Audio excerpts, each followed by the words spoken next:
আসসালামাইকুম সুপ্রিয় দর্শক, আপনারা যে যেখানে বসে ভিডিওটি দেখছেন সবাইকে বাংলাদেশ আইন সহায়তা কেন্দ্র ফাউন্ডেশন বাসক মানবাধিকার সংস্থা এর পক্ষ থেকে আমাদের টিমের পক্ষ থেকে সবাইকে শুভেচ্ছা এবং অভিনন্দন জানাচ্ছি। আপনারা জানেন যে যারা গ্রামে গঞ্জে বিভিন্ন বাংলাদেশে আনাচে কানাচে যারা অসহায় অবহেলিত তাদেরকে আমাদের সংস্থার পক্ষ থেকে আইনি সহায়তা দিয়ে থাকি। তারই ধারাবাহিকতায় আজকে আমরা অবস্থান করছি নোয়াখালী জেলার হাতিয়া থানাধীন জায়গাটা কি যেন 10 নং জাহাজপাড়া ইউনিয়নের 1 নং ওয়ার্ডে। এখানে এক ভুক্তভোগীর অভিযোগের ভিত্তিতে এসেছিলাম। তিনি আমাদের কাছে অভিযোগ করেছিলেন, এখানে অভিযোগকারী আছেন এবং অভিযুক্ত যিনি আছেন তিনি উপস্থিত আছেন। তো উভয়ের সম্মতিক্রমে আমরা আগামী 30/6/2024 তারিখে পরবর্তী যে কাগজপত্রের বিষয় আছে সেই কাগজপত্র নিয়ে বসে বিষয়টি নিষ্পত্তি উভয়ই করতে সম্মত হয়েছেন। সেই লক্ষ্যে সেই তারিখটি আমরা নির্ধারণ করেছি। তো সেই তারিখে আমরা পরবর্তী আপডেট আপনাদেরকে জানিয়ে দেব।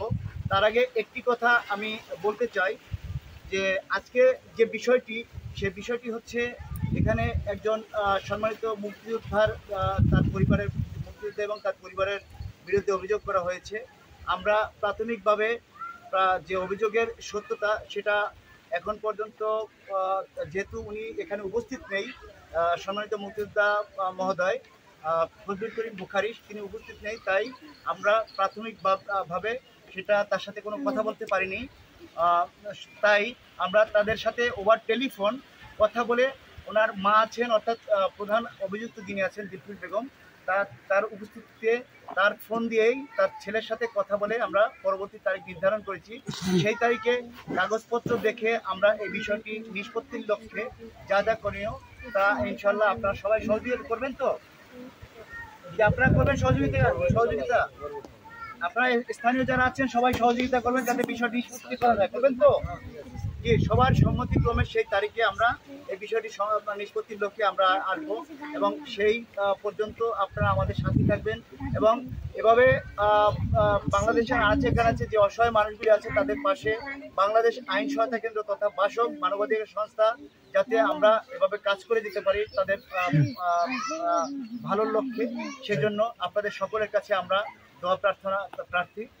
তো আপনারা জানেন যে রাষ্ট্রের সর্বোচ্চ মহলকে অবগত করে আমরা প্রতিটি প্রোগ্রাম করে থাকি। তারই ধারাবাহিকতায় আজকে আমরা এই জায়গায় এসেছি। সুতরাং আমরা আমাদের টিমের পক্ষ থেকে কৃতজ্ঞতা পোষণ করতে চাই নোয়াখালী জেলার ডিসি মহোদয়ের প্রতি। আমি কৃতজ্ঞতা পোষণ করতে চাই নোয়াখালী জেলার পুলিশ সুপার মহোদয়ের প্রতি এবং কৃতজ্ঞতা পোষণ করতে চাই হাতিয়া থানার ওসি মহোদয়ের প্রতি এবং সর্বোপরি কৃতজ্ঞতা পোষণ করব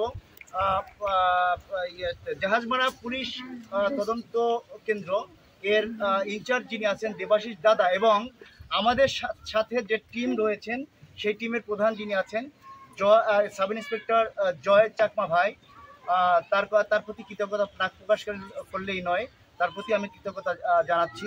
তো আপনারা সবাই আমাদের জন্য দোয়া করবেন, আমরা যাতে পরবর্তীতে আপনাদেরকে এই বিষয়টি নিষ্পত্তি করে সুন্দর একটি সমাধানে পৌঁছে আপনাদেরকে সুন্দর একটি বার্তা দিতে পারি, সেই লক্ষ্যে আপনাদের কাছে আমরা দোয়া প্রার্থনা করছি। মহান আল্লাহ আমাদের সবাইকে হেফাজত করুন। আসসালামু আলাইকুম।